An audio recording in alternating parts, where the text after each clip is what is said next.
Ne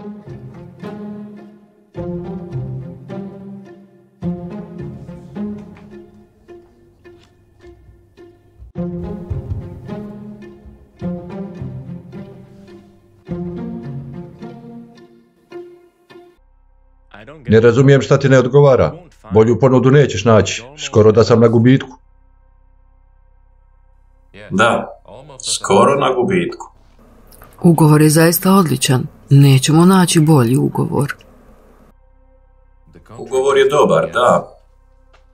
Ali ja imam razloga da ti ne vjerujem.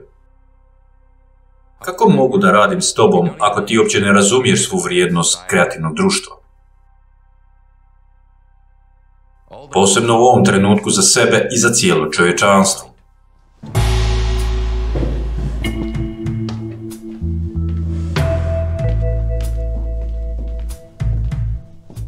Znaš li ovu poslovicu? Bolje izgubiti s pametnim nego zaraditi s debilom.